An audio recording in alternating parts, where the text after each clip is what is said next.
Picture चालू करो बे। भाई साहब डालिए, ये देखिए डाले इधर से आलू, आलू डाले और ये देखिए इधर से सोना निकला, लीजिए ये देखिए, ये डालिए, ये डाले, ये देखिए, ये देखिए, ये आ जाए, चलिए लाइन में भगदड़ नहीं, आराम से, ये देखिए, ये डाले आलू और ये देखिए ये निकला इनका सोना। चलो चलो चलो भाई, चलो लाइन में भगदड़ नहीं, आराम से चलिए, डालिए, ये लीजिए ये आलू है। हाँ, खेतों से लाया हूँ, बाहर ट्रॉली खड़ी है, 5 क्विंटल आलू लेके आया हूँ। अभी अगर एक आलू डालूंगा, एक सोना मिल गया तो पूरे 5 क्विंटल आलू के सोना लेके जाऊंगा। राहुल गांधी जी की मशीन आ गई है। ये देखो,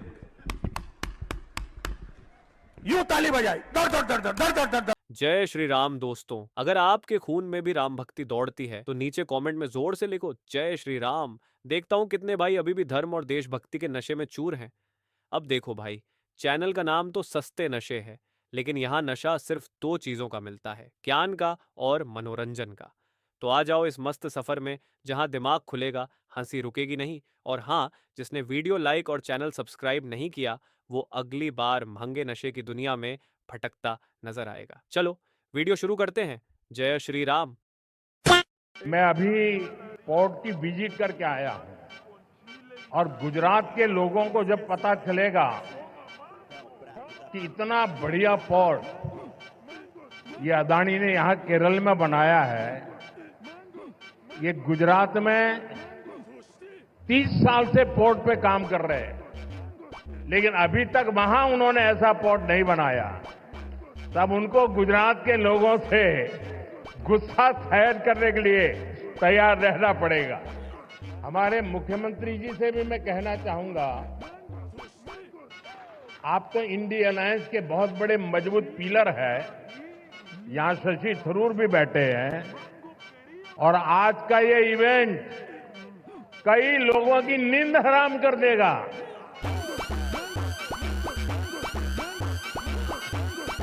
कल मैसेज चला गया जहां जा रहा था।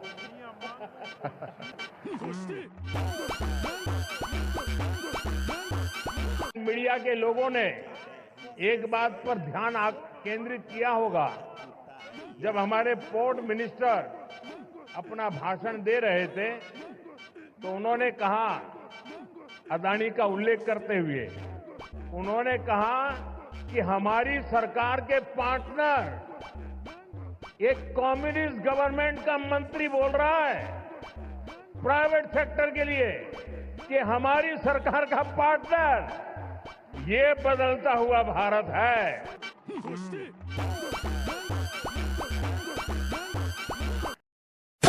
Hey y'all, come look at this.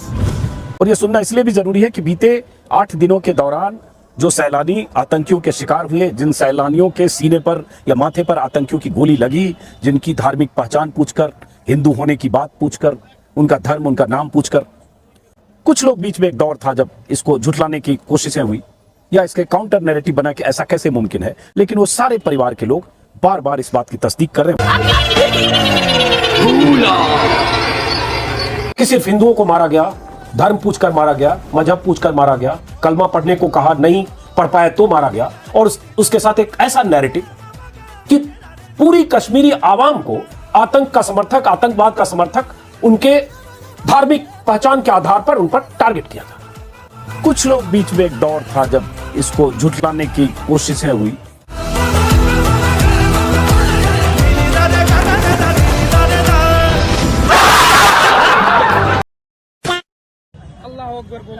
अल्लाह अकबर।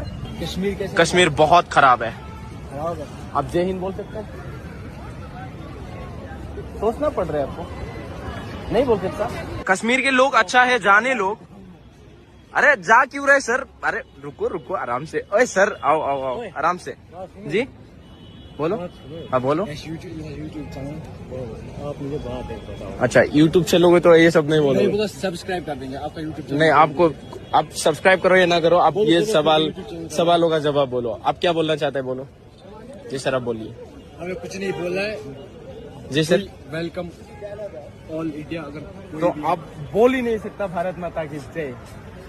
भारत माता की जय बोलने में भाई साहब देखो पीछे मुड़ कर जा रहा है। कोई यहाँ पे भारत माता की जय नहीं बोल सकता। ये लोग इंडिया को अपना पार्ट समझते ही नहीं है। आप क्या बोल रहे हैं? भारत माता आप जी बोल रहे हो ये लोग इंडिया को अपना पार्ट नहीं समझते ही नहीं है। क्यों नहीं तो समझते तो आप मैं इनकम टैक्स में कमिश्नर की नौकरी करता था। इनकम टैक्स में एक इंस्पेक्टर साल में कम से कम 1 करोड़ रुपए की रिश्वत कमा लेता। पैसा कमाने नहीं आया, देश बदलने के लिए आया, भ्रष्टाचार दूर करने के लिए आया। शादी करेंगे तो सिंपल करेंगे। आजकल ये बड़े बड़े इतने बड़े बड़े पंडाल करोड़ों रुपए खर्च लेते हैं जी, बड़ा दुख होता है। गलत तो नहीं कर रहा भाई।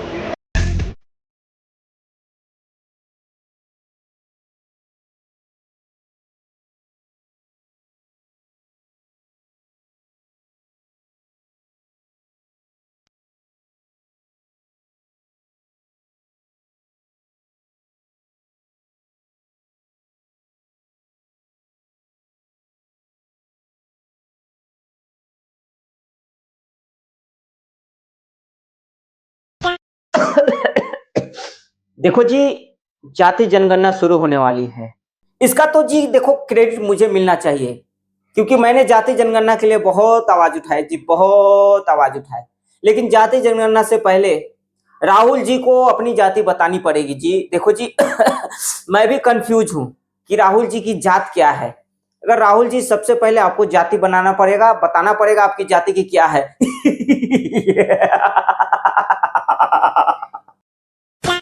अध्यक्ष महोदय, हम जाति जनगणना चाहते हैं और बिना जाति जनगणना के ये नारा आपका अधूरा है। इनसे ये पूछना चाहता हूं, आपने जाति कैसे पूछ ली, ये बताइए बस। आप जाति कैसे पूछ सकते हैं? आप बताएं, जाति कैसे पूछ सकते हैं आप? मेरा अगला सवाल आपके सामने है, प्ले करिए जरा। देश में जातिगत जनगणना होनी चाहिए। जातिगत जनगणना से देश गृह युद्ध की तरफ जाएगा, जनसंख्या की जनगणना से देश प्रगति की तरफ जाएगा। अभी तेलंगाना में उन्होंने दिया है और ओबीसी को 42% आरक्षण दे दिया है। वो सरकारों का अपना अपना निजी काम है, पर हम तो स्वतंत्र हैं, अपनी अभिव्यक्ति की आजादी के आधार पर हम अपनी बात रख सकते हैं। जातिगत जनगणना से देश दंगा की स्थिति में जाएगा।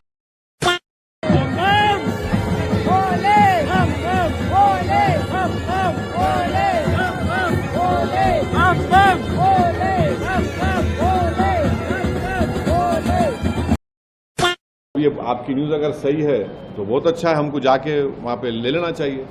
मेरे को नहीं मालूम आपके ऊपर, वो आप बोल रहे खाली करके चले गए, तो खाली करके चले गए तो फिर हम जाके बैठना वहाँ पे और छोड़ना नहीं।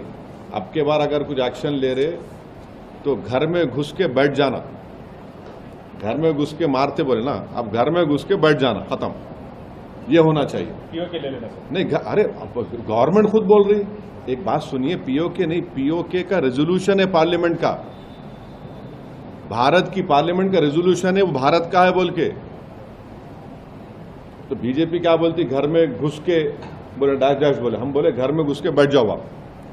ये खत्म होना है टेररिज्म, जो बार बार हर थोड़े दिन को जो टेररिज्म होता। आप देखिए हैदराबाद में लुम्बिनी पार्क का हुआ, दिलसुख नगर का हुआ। मैं एक शर्मा साहब को जानता हूँ, तेलुगु के पंडित हैं, उन्होंने अपनी बेटी को खो दिए। कभी कभी आके मिलते मेरे दारुसलाम में, असद साहब मेरी बेटी याद आ रही मेरे को बोल। तेलुगु के पंडित अपनी नौजवान बच्चे भी खो दिए। आप 26/11 का हुआ, निजामाबाद की एक दुल्हन वो वीटी स्टेशन पे मारे गई जिसके हाथों में मेहंदी थी। पुलवामा हुआ, आपके उरी हुआ, आपके पठानकोट हुआ, रेसी हुआ लास्ट ईयर, वैष्णो देवी के पास 7 टूरिस्ट को मारे। तो आपके पास तो पूरे सब अपोजिशन पार्टीज गवर्नमेंट को बोल रहे कि इसका आप खत्म करो ये टेररिज्म को।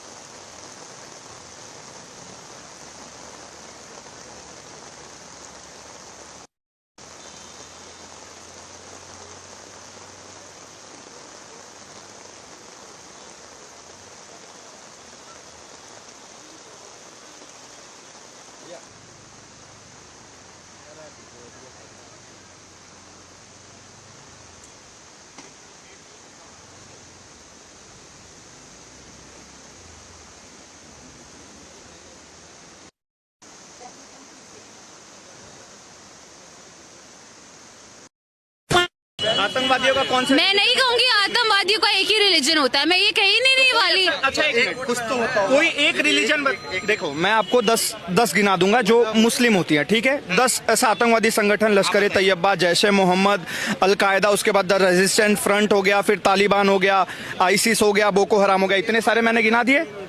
Can you tell me the one single name of other community? One single name. Bishnoi का पता है आपको? कौन सा? वो गैंगस्टर नहीं है। गैंगस्टर और आतंकवादी सेम होता है? एक गैंगस्टर आतंकवादी दोनों अलग। वाह दीदी, वाह दीदी, नहीं दीदी, वाह दीदी। दिल्ली का उप मुख्यमंत्री रहा, वित्त मंत्री रहा, शिक्षा मंत्री रहा, हजारों करोड़ रुपए मैंने स्कूलों में खर्च किए सरकार की ओर से। हमारे राजनीतिक गुरु और पार्टी के लीडर अरविंद केजरीवाल जी ईमानदारी की राजनीति करने के लिए हमको राजनीति में लेके आए हैं हम सबको।